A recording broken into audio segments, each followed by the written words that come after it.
کی نظم ہے ہمدردی.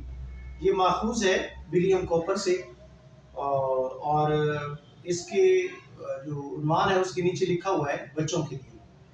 تو ایک کہانی ہے جو دو کرداروں کے ذریعے بیان ہو رہی ہے اور اس میں میں پہلے نظم پڑھ دیتا ہوں. ٹہنی پہ کسی شجر کی تنہا بلبل تھا کوئی اداس بیٹھا، کہتا تھا کہ رات سر پہ آئی، اڑنے چگنے میں دن گزارا، پہنچوں کس طرح آشیاں تک، ہر چیز پہ چھا گیا اندھیرا، سن کر بلبل کی آہو زاری، جگنو کوئی پاس ہی سے بولا، حاضر ہوں مدد کو جان و دل سے، کیڑا ہوں اگرچہ میں ذرا سا، کیا غم ہے جو رات ہے اندھیری، میں راہ میں روشنی کروں گا، اللہ نے دی ہے مجھ کو مشل، چمکا کے مجھے دیا بنایا، ہیں لوگ وہی جہاں میں اچھے، آتے ہیں جو کام دوسروں کے. 16 مصروں کی یہ نظم ہے، یعنی 16 مصروں کا یہ بند ہے. یعنی آپ کہہ سکتے جیسے سونیٹ ہوتی ہے 14 مصروں کی، تو یہ 16 کی ہے. پہلے جو ہے وہ کہہ سکتے ہیں کہ آپ 14 مصرے ہیں، اور پھر ٹیپ کا ایک شعر ہے، یہ 2 مصرے آپ کہہ سکتے ہیں. ان کی قافیے جو ہے وہ الگ ہے. تو کہانی جو ہے وہ بہت سمپل ہے، اور ایک ٹہنی ہے، کسی درخت کی شاخ ہے، اس پر ایک بلبل اداس بیٹھا ہوا ہے اور کہتا ہے کہ رات جو ہے وہ آ چکی ہے اور دن سارا میں نے اسی طرح گزار دیا ہے. اب ایک بات آپ نے ذہن میں رکھنی ہے کہ پرندے کی سائیکی بیان کر رہا ہے، اور پرندے کی سائیکی یہ ہے کہ جو ہی شام پڑتی ہے تو سورج غروب ہونے کے ساتھ یا اس سے ذرا سا پہلے 2-3 منٹ وہ بہت شور مچانا شروع کر دیتے ہیں، اور اس کے علاوہ وہ بدحواس ہو جاتے ہیں، حیران ہو کر ادھر ادھر دیکھتے ہیں، ڈھونڈتے ہیں بیٹھنے کی چھپنے کی جگہ. اور اگر آپ نے یہ آبزرو نہیں کیا تو آپ یہ میری بات سننے کے بعد آپ اس کو دیکھ لیں. جنہوں نے گھروں میں پرندے رکھے ہوئے ہیں ان کی آبزرویشن ہوگی اس کے اوپر. مثال کے طور پر مرغیاں جو ہیں یہ عام طور پر ہمارے گھروں میں ہوتی ہیں. ان کے اگر تو ڈربے بنے ہوئے ہیں تو وہ شام ہوتے ہی وہ ڈربوں میں چلی جاتی ہیں. لیکن اگر آپ نے روزانہ ان کے لیے کوئی ٹوکرا رکھنا ہے تو ابھی تک آپ نے نہیں رکھا، تو یہ ایسے گردنیں لمبی کر کے ادھر کبھی جائیں گی کبھی ادھر جائیں گی اور دیکھیں گی کہ میں نے کہاں پہ بیٹھنا ہے. اور یا اوپر کوئی تار ہوگی یا کوئی اس طرح کی کوئی درخت ہوگا، اس پہ اڑ کے انہوں نے جا کے بیٹھنا ہے. تو بڑی عجیب ان کی ایک کنڈیشن ہوتی ہے، اور یوں لگتا ہے جیسے اگر رات کا اندھیرا پڑ گیا تو پتہ نہیں کوئی قیامت برپا ہو جائے گی اور شاید یہ بچ بھی نہ سکے اس میں. لہذا رات پڑنے اندھیرا پڑنے سے پہلے انہوں نے اپنے کسی ٹھکانے پر سر چھپانا ہے اس میں. یہ میں نے تو کم از کم یہ دیکھا ہے، اس لیے کہ میں نے یہ پرندے گھر میں پالے ہیں، رکھے ہوئے ہیں، بڑے اچھے طریقے سے میں جانتا ہوں. اگر آپ کی آبزرویشن نہیں ہے تو آپ اس کو ضرور آبزرو کیجیے گا. اس کو سامنے رکھتے ہوئے اس نظم میں یہ ہے کہ شام ہو گئی تھی، اداس بیٹھا تھا، رات سر پہ آ گئی تھی. اس کا مطلب یہ 2 چیزیں بیان ہو رہی ہیں. شام ہے لیکن رات ابھی نہیں آئی. ابھی دن کا اجالا اور رات کی سیاہی وہ دونوں آپس میں آنکھ مچولی کھیل رہے ہیں. وہ ملگجا ہے، اندھیرا بھی نہیں ہے روشنی بھی نہیں ہے، اندھیرا بھی ہے روشنی بھی ہے، تو دونوں کا کہیں سنگم ہونے والا ہے. اب قریب ہے کہ رات جو ہے وہ دن کو ہڑپ کر جائے گی اور مکمل طور پر اندھیرا چھا جائے گا. اسی طریقے سے صبح کے وقت ہوتا ہے، ڈان کے وقت، کہ جب صبح کاذب ہوتی ہے تو رات جو ہے وہ دن جب مل رہے ہوتے ہیں تو ہلکی سی ایک روشنی ہوتی ہے افق پر، ہلکی سی. تو اس کے بعد پھر یہ ہے کہ وہ تھوڑی دیر بعد جو ہے نا صبح ہو جاتی ہے اور رات کے اوپر غلبہ پا لیتا ہے دن. تو یہ صورتحال ہے. اب وہ پریشان ہے، پرندہ پریشان ہے کہ رات آنے والی ہے اور میں نے دن اسی طریقے سے گزار لیا ہے، سارے کا سارا چرنے چگنے میں مجھے پتہ ہی نہیں چلا. حالانکہ مجھے چاہیے تھا کہ میں شام سے پہلے یہاں سے چلا جاتا تھا، لیکن آج نہیں گیا. یہ پہلے 4 مصروں میں پہلے 2 اشعار. پہنچو کس طرح آشیاں تک، ہر چیز پہ چھا گیا اندھیرا. تو یہ کہ اندھیرا آ گیا ہے اور میں اب جا نہیں سکتا. شام کے بعد اڑان بھرنا میرے لیے خطرے سے خالی نہیں ہے. اب یہ سارے ادھیڑ بن میں تھا.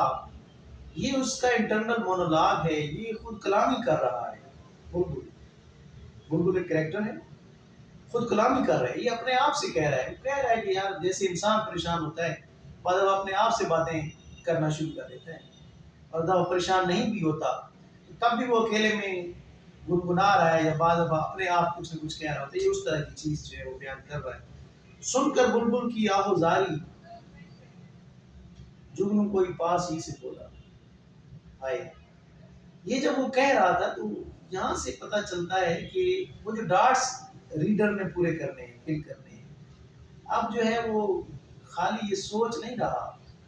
بلبل بلبل رو بھی رہا ہے کہ یار اب میرا ہوگا کیا، یہ تو شام پڑ گئی ہے، اندھیرا چھا گیا ہے اور میں گھر نہیں جا سکتا. کس طرح میں اپنے گھر تک پہنچوں گا؟ میرا آشیانہ جو ہے اس تک میری کون رہنمائی کرے گا؟ رات ادھر میں بیٹھا ہوا ہوں، کوئی بھی ابھی جانور آئے گا مجھے ہڑپ کر لے گا. یہ جیسے میں نے ان کی سائیکی کی آپ کو بتائی کہ ایون آپ کے جو گھر کے رکھے ہوئے جو پیٹس ہیں وہ بھی پریشان ہوتے ہیں، فطرت میں بھی ہے. لیکن اس لیے بھی ہے کہ کوئی نہ کوئی درندہ جو ہے وہ اگر میں آشیانے سے باہر ہوں گا تو مجھے کھا لے گا. جگنو کوئی پاس ہی سے بولا، کہنے لگا اب جگنو کے لیے شام جو ہے وہ تو اس کی عید ہے، وہ تو سارا دن چھپا رہتا ہے، وہ تو رات کو باہر آ جاتا ہے. اب جگنو رات جو ہے نا اس کے لیے کھلا میدان ہے اپنے جوہر دکھانے کے لیے. جگنو کے پاس تو رات کا وقت ہی سب سے آئیڈیل ہے. اور اقبال نے، میں آپ کو بتاؤں کہ اتنی خوبصورت نظمیں جو ہیں اس کی، اقبال نے جو جگنو کو استعارہ بنایا ہے، شاید ہی کوئی اردو کا شاعر ایسا ہوگا، میرے علم میں کم از کم ایسا نہیں ہے میرے محدود مطالعے میں، کہ جتنا جگنو کا استعارہ اس کو بنایا ہے اقبال. بہت خوبصورت تھا. وہ کہنے لگا حاضر ہوں مدد کو جان و دل سے، دل بھی تمہارا جان بھی تمہاری، جان تم پر نثار کرتا ہوں، میں نہیں جانتا دعا کیا ہے. غالب ایک شعر ہے. تم تو کہتے ہو کہ میرے لیے کیا کر سکتے ہو، میں تو جان بھی قربان کر سکتا ہوں.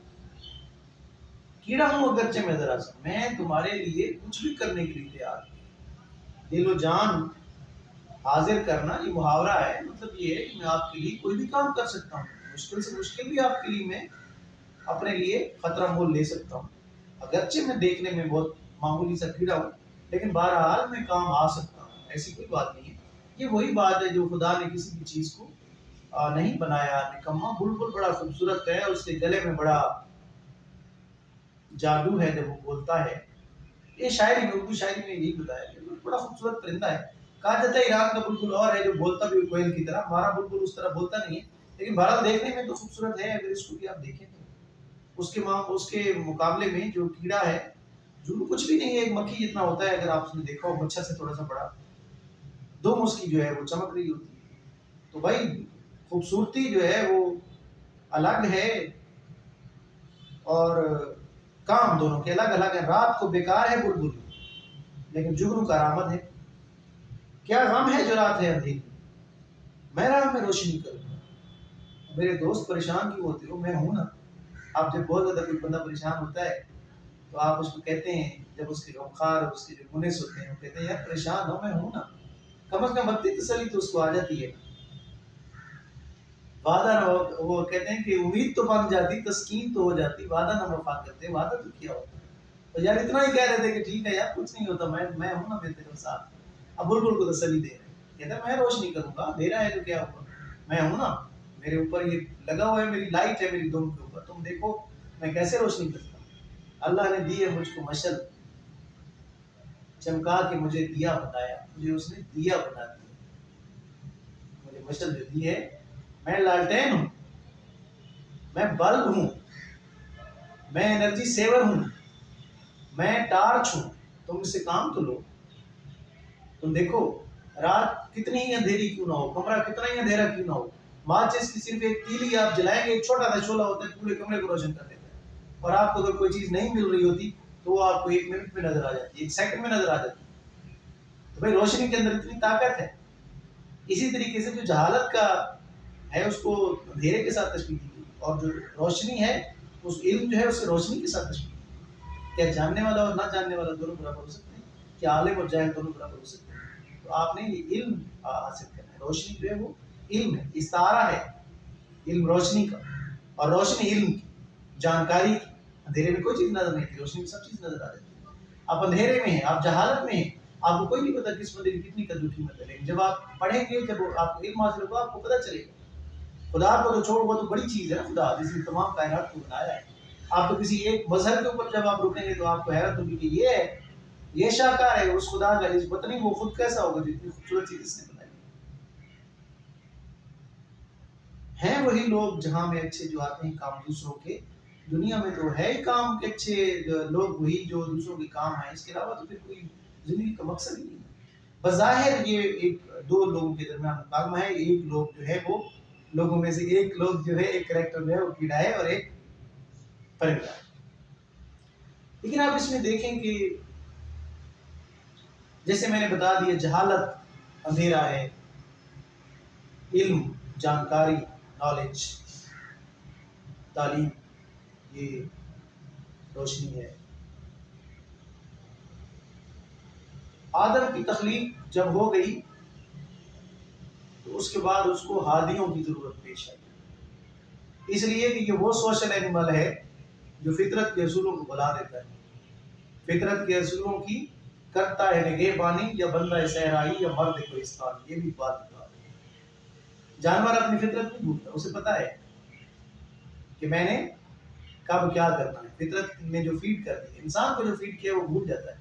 اس کو یاد دہانی کے لیے پھر ہادی آتے ہیں، پیغمبر آتے ہیں. آپ اس کو کہہ سکتے ہیں کہ یہ ہادی ہے. ایک تو جو سمپل میننگ ہے وہ یہ ہے کہ کوئی بھی بندہ مشکل میں ہے، کوئی بھی بندہ اس کو راستہ پتہ نہیں ہے، کوئی بھی بندہ کسی کو رات پڑ جاتی ہے، آپ اس کو مہمان ٹھہرا دیں، اس کو گھر تک چھوڑ کے آ جائیں، اس کو راستہ بتا دیں، اس کے پاس پیسے نہیں ہیں، زیادہ راہ نہیں ہے، آپ اس کی ہیلپ کر دیں. ایک تو اس کا یہ مطلب ہے. دوسرا اس کا مطلب یہ ہے، اگر اس کی دوسری لیئر آپ کو لیں، اس میں یہ چلتا ہے کہ ایک بندہ جو ہے وہ جہالت میں ہے باوجود، جیسے وہ کہتا ہے کہ دن سارا میں نے گزار دی، مجھے تو یہ پتہ ہی نہیں چلا میں نے زندگی گزار دی، ان چیزوں کا تو مجھے پتہ ہی نہیں ہے. اب کوئی آپ کو راہبر مل گیا ہے، بھلے شام کو ہی ملا ہے، آپ نے پورا دن، آپ کی ایک دن کی زندگی ہے، عمر دراز مان کی لائے تھے 4 دن، 2 آرسوں میں کٹ گئے، 2 انتظار دن تو کٹ گیا. اب شام کا مطلب ویسے لیا جاتا ہے بڑھاپے کا. زندگی کا جو آخری پہر ہے وہ گزار کے جب شام آتی ہے تو اس کا مطلب موت قریب ہے. تو اب بھی اگر آپ کو خیال آ جائے کہ میں گھر نہیں پہنچا، میں اس منزل پر نہیں پہنچا جہاں پر مجھے پہنچنا چاہیے تھا، تب بھی کوئی نہ کوئی ہادی آپ کے اندر موجود ہوگا. آپ اس کا ہاتھ پکڑیں، آپ کو صحیح راستہ بتا دیں. اس کا یہ مطلب. اور دوسرا مطلب یہ ہے کہ آپ ہمیشہ تیار رہیں جگنوں کی طرح. کسی کو بھی اداس اگر آپ دیکھیں، کسی کو پریشان دیکھیں، کسی کو کسی مسئلے میں گھرا ہوا دیکھیں تو آپ اس کی مدد کریں. تو اقبال نے اس میں سمبل استعمال کیے ہیں، 2 بلبل اور جگنو، اور 2 سمبل استعمال کیے ہیں، روشنی اور یعنی اس کے علاوہ اندھیرا.